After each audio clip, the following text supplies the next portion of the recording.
You want to understand why India is the one country the West can't defeat? Start here. Resilience isn't something India learned. It's something it was born with. It's not a skill India picked up along the way. It's in the soil, in the blood, in the spirit of its people.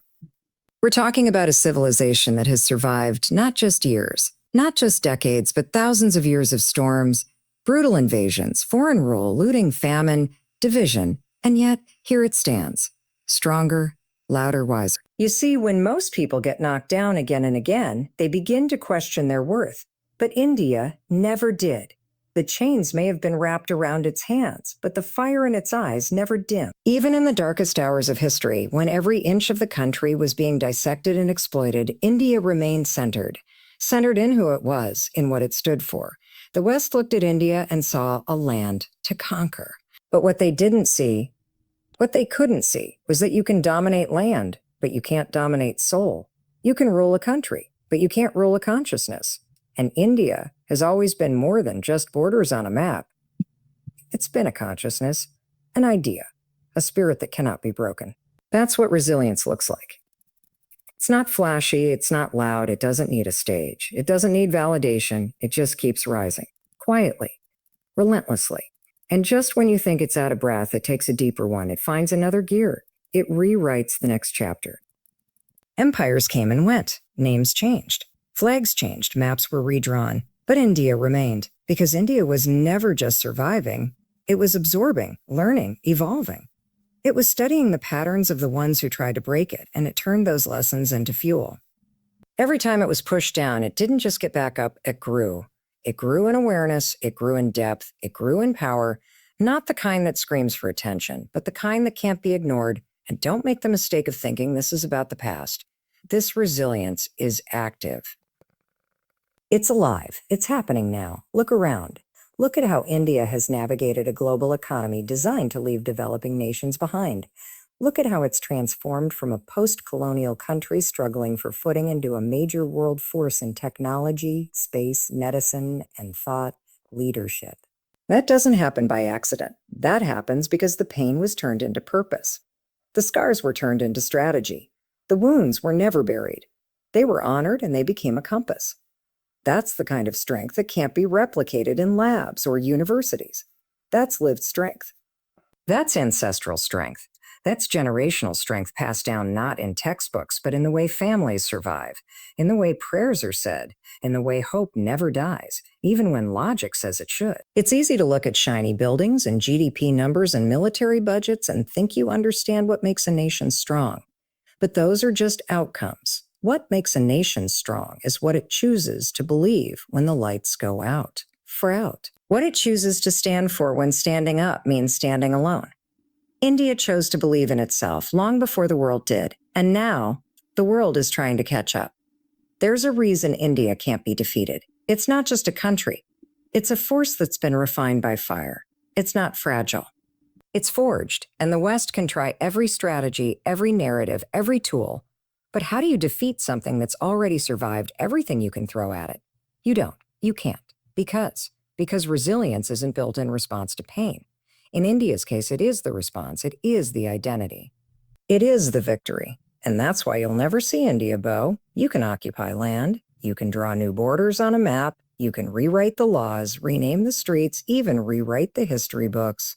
We don't give up. And yes, there are problems. Yes, there are gaps and flaws and setbacks. But the people don't let those things define them. They move anyway. They believe anyway. They believe anyway. That's what the West never understood. They thought India could be ruled from the top down. But India has always risen from the bottom up. Its real revolution isn't in the headlines. It's in the hands of the people who decide every day to push forward anyway. And that's why it can't be defeated. Because when the people are the power never runs out. Every time they underestimate India, it grows stronger. That's not a statement. It's a pattern. It's happened too many times to call it coincidence. It's happened so consistently that it's almost predictable. The moment the world decides India is behind, outdated, unprepared, that's the very moment India shifts gears and does something no one saw coming. That's the moment it rises, not with a bang, not with drama, but with quiet, unshakable momentum. And before you know it, the very people who dismissed it are now trying to understand how they missed the signs. It's easy to underestimate something when you don't understand it. That's exactly what the West has done for centuries. They looked at India and saw poverty, chaos, noise. They saw what was on the surface, but they never stopped to look deeper. They didn't see the intelligence that moves quietly. They didn't see the patience that's willing to wait decades to grow something real. They didn't see the kind of depth that doesn't scream for attention because it knows its value. So they labeled it, they mocked it, they placed bets against it. And every single time they did, India didn't get bitter, it got better. India doesn't fight back with noise. It fights back with results. With results. That's what makes it powerful. That's what makes it different. While the world is busy analyzing spreadsheets and predicting trends, India is building, layer by layer, one challenge at a time. No shortcuts, no applause, just steady, consistent effort. That's the kind of growth that's unshakable. The kind that doesn't collapse when pressure hits. Because it's not just built on strategy, it's built on spirit. You think about how many times India has been counted out. During independence, they said the country would fall apart. Too diverse, too poor, too complicated. They won't survive 10 years, that's what was said. And here we are decades later, thriving, innovating, leading. Then came the economic reforms. The world said India won't compete on the global stage. It's too slow, too chaotic. But what happened? India became one of the fastest growing economies on the planet. And now with every passing year, the pattern repeats. India makes a move, and the world acts surprised. When Indian scientists launched a lunar mission on a shoestring budget, the world blinked. When Indian startups started breaking global records, they were unexpected. When Indian students started dominating global tech, finance, and academia, it was a shock. But let me tell you something, none of it is a shock to the people who've lived that hustle, who've seen what this country is capable of when it's underestimated. Because when the bar is set low, India doesn't just rise to it, it shatters it. That underestimation, it becomes fuel, not resentment. Not revenge, just pure focused fuel. That's the mindset. You don't think we can? Watch. The beautiful part is, India doesn't need to prove anything to anyone. It just quietly keeps doing the work. And that's the most powerful kind of response. And not arguing, not begging for recognition, but showing up with undeniable results. It's because India's strength isn't built on validation. It's built on transformation. Real. Ground up, earned change. You can't fake that. You can't rush that. And you sure as hell can't defeat that. Because that kind of strength doesn't just show up on good days. It shows up when things are messy, when resources are limited, when the odds are low. That's when the country's true colors shine. That's when the underestimation turns into elevation. And it's not just on the global level. It's happening in the homes, in the schools, in the streets. Young kids in villages teaching themselves how to code. Women entrepreneurs starting businesses with zero external support, artists, thinkers, problem solvers, creating from nothing. Every time someone says you can't, someone in India quietly decides I will, and then they do. So here's the truth. The world's underestimation of India has become one of India's greatest assets. Because every time the West chooses to overlook India, it gives India the space to grow without interference, to evolve without imitation, to innovate in ways that are completely its own. And when that kind of growth happens, from identity, from purpose, from persistence, it's not just impressive. It's unshakable. That's why India can't be defeated. Because it turns doubt into fuel and pressure into power. India knows how to fight without fighting. That's the part that confuses people the most. Because we've been taught to measure power by noise, by confrontation, by dominance, by visible displays of strength. But India has always operated differently. Quietly, strategically, spiritually. It doesn't need to stand in the middle of the room shouting to prove a point. It just sits back, listens, watches, and then makes a move that shifts everything. Not because it wants to control, but because it understands something deeper, that true power doesn't need to flex. You don't survive thousands of years of invasions, colonization, and exploitation by brute force alone. You survive by being smarter, more grounded, more in control of your energy. And that's what India has mastered. While others were conquering through weapons, India was spreading influence through ideas. While others were drafting borders, India was expanding minds. That's not weakness. That's wisdom. That's what it looks like to win without picking a fight. When the world came to India, they brought armies.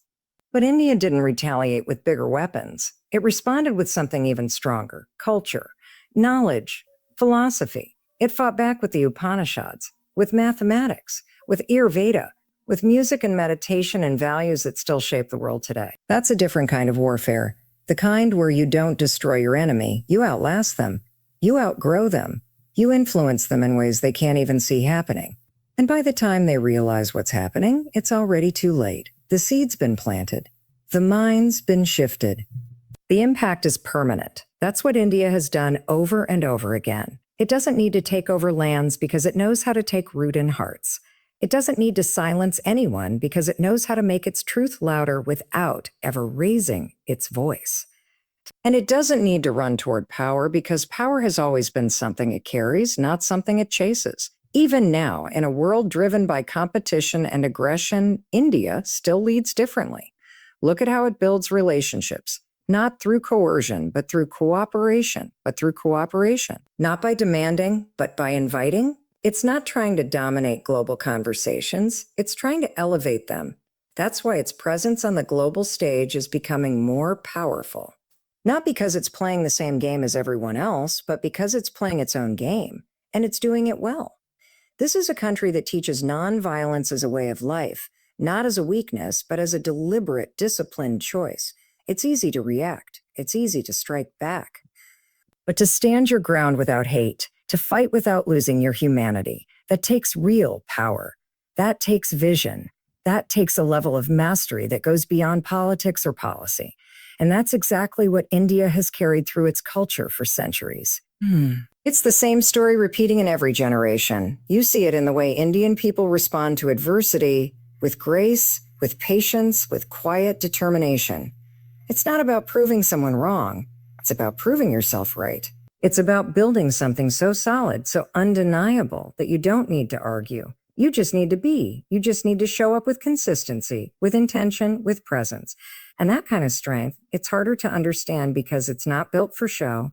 It's built for legacy. And India doesn't care about the headlines. It cares about what lasts, about what heals, about what connects. And while others burn energy trying to win arguments or control narratives, India's over here planting seeds, growing roots, preparing for the next century, not just the next news cycle.